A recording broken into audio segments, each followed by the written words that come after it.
আওয়ামী লীগ যে এতদিন ফাপা ব্যাঙের মতো বর্ষাকালে ব্যাঙ দেখবেন বিভিন্ন পুকুরে ডোবায় টো টো করে শব্দ করে, তো এতদিন আওয়ামী লীগ ঠিক সেই ব্যাঙের মতো টো টো করে শব্দ করে আসছিল। সেই আওয়ামী লীগের ভরা গাঙে এখন খরা দেখা দিয়েছে। আজকে আওয়ামী লীগের নারায়ণগঞ্জের সমাবেশ ছিল। যেই নারায়ণগঞ্জের এক নেতা উসমান সাহেব বরাবরই মিডিয়াতে এসে হুমকি দেন, সেই হুঙ্কার দেন নাকি খেলা হবে, খেলা হবে, এইভাবে হুঙ্কার দেন। নিশ্চয়ই সেই খেলা হবে নেতার বক্তব্য আপনারা শুনেছেন। সেই নেতার নেতৃত্বে নারায়ণগঞ্জের মাটিতে আজকে আওয়ামী লীগের সম্মেলন ছিল। সেই সম্মেলনে প্রধান অতিথি ছিলেন আমাদের ওবায়দুল কাদের সাহেব। সেখানে যারা দেখেছেন ভিডিও ছবি, এই যে আপনাদের দেখাচ্ছি, আওয়ামী লীগের সেই মহা সম্মেলনের যে মঞ্চ, সেই মঞ্চের সামনে দেখা গেল 1/3 চেয়ার খালি। যারা এসেছে তাদের প্রত্যেকে পার হেড 300, 400, 500 টাকা একটা করে বিরিয়ানির পটলা ধরিয়ে দেওয়া হয়েছে শুধুমাত্র আওয়ামী লীগের সম্মেলনে আসার জন্য। তারপরেও তারা 1/3 মানুষকে আনতে পারে না। এই যে দেখেন ছবিটা দেখতে পাচ্ছেন নিশ্চয়ই, আওয়ামী লীগের আজকের নারায়ণগঞ্জের সম্মেলন। সেখানে অনেক হুমকি ধুমকি বড় বড় লেকচার দিয়েছে সেই খেলা হবের মহানায়ক উসমান সাহেব। তা আজকে কি খেলা দেখাইলেন এদেশের মানুষ কিন্তু দেখেছে। এতদিন টাকা দিয়ে মানুষ এনে মিছিল করেছেন, বিক্ষোভ করেছেন, রাজপথে সভা সমাবেশ করেছেন, 500 টাকা করে গার্মেন্টসের ওয়ার্কারদের কিংবা সেই মাঠে যারা কাজ করে তাদেরকে ভাড়া করে এনে।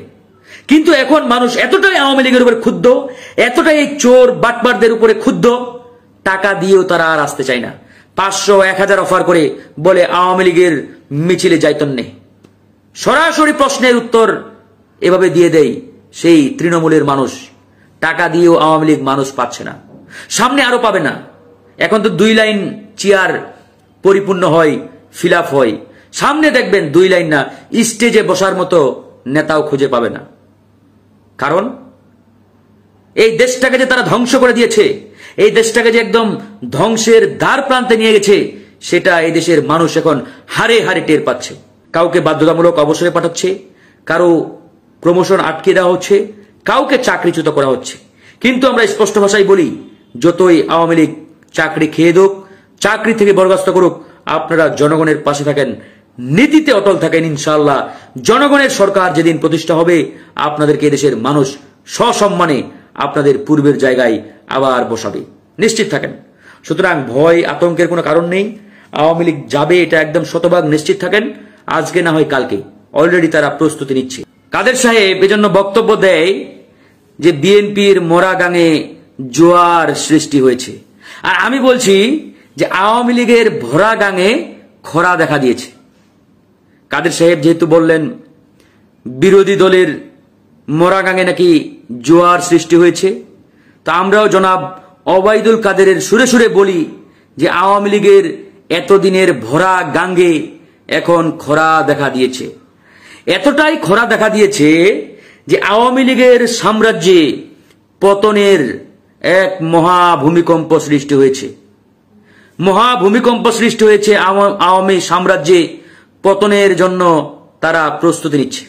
রাজনীতির মাঠে বিরোধী দলগুলোর যে বিক্ষোভ সমাবেশ, মহাসমাবেশ, সেখানে এই আওয়ামী সরকারের নানাভাবে বাধা, নানাভাবে বিপত্তি, হামলা, দেশীয় রড, হকিস্টিক নিয়ে মোড়ে মোড়ে দাঁড়িয়ে থেকে বাধা প্রদান করা হয়েছে।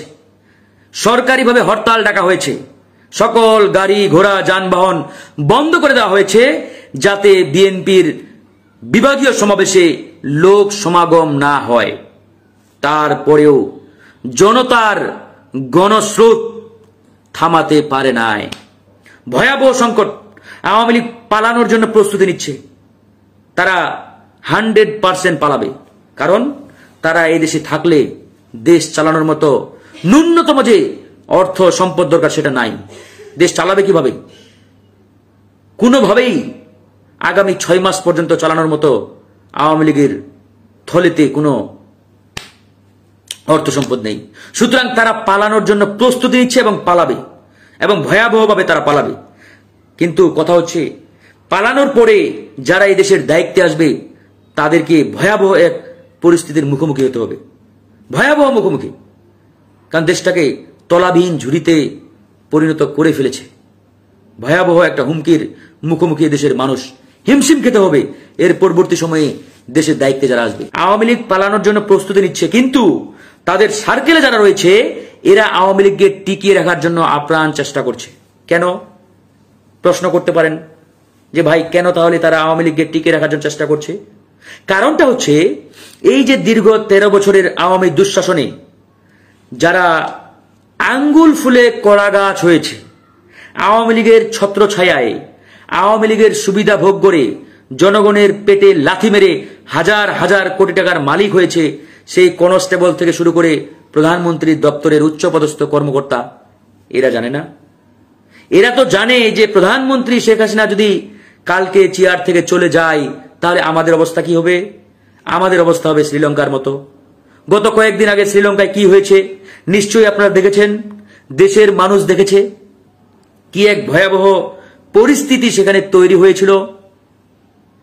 দুর্নীতিবাজ, ঘুষখোর আমলাদের সাপের মতো পিটিয়ে সোজা করেছে শ্রীলঙ্কার জনগণ। যাকে যেখানে পেয়েছে কাপড় খুলে নিয়েছে। তো এই আমলাদের নিশ্চয়ই সেই ভয়টা আছে। তারা তো দেখেছে আমাদের শ্রীলঙ্কা বাংলাদেশ থেকে বেশি দূরের কোনো দেশ নয়। তো এরা ভালো করেই জানে যে যদি প্রধানমন্ত্রী হিসাবে উনি না থাকেন তাহলে হয় আমাদের দেশ থেকে ভাগতে হবে, নয়তো আমাদের পিঠের চামড়া জনগণ ঠিক রাখবে না। তাহলে কি করতে হবে? যে কোনো মূল্যে উনাকে চেয়ারে রাখতে হবে। এগুলো হচ্ছে এই আওয়ামী দুঃশাসনের শাসন আমলে যারা আঙ্গুল ফুলে কলা গাছ হয়েছে তাদের চিন্তা ভাবনা। তারা যে কোনো মূল্যে আওয়ামী লীগকে ক্ষমতার চেয়ারে রাখতে চায়। কোনোভাবেই আওয়ামী ষড়যন্ত্রে পা দেওয়া যাবে না। তারা এখন পদে পদে চেষ্টা করছে আমাদের মাঝে বিভক্তি তৈরি করার জন্য, পদে পদে চেষ্টা করছে। এই যে রাজনৈতিক দলগুলোর মাঝে একটা ঐক্যের সুর তৈরি হয়েছে, রাজনৈতিক দলগুলোর মাঝে একটা ঐক্যের দামামা বেজে উঠেছে, এটাকে কিভাবে নষ্ট করা যায়, কিভাবে এই ঐক্যের দামামাকে ভেঙে দেওয়া যায়, সেটা নিয়ে তারা সর্বাত্মক চেষ্টা করছে। আমাদের কি করতে হবে? আওয়ামী লীগের ষড়যন্ত্র ভেঙে দিয়ে আমাদের এই ঐক্যকে আরো সুদৃঢ় করতে হবে, আরো কনক্রিট ঐক্য গড়ে তুলতে হবে। আওয়ামী লীগ যেটা বলবে ঠিক তার উল্টোটা করতে হবে। একটা কথা মনে রাখবেন, আমি আমার প্রত্যেকটা বক্তব্যে একটা কথা বলি পরিষ্কারভাবে, যে আওয়ামী লীগ মুখে যা বলে ঠিক তার উল্টোটা করে।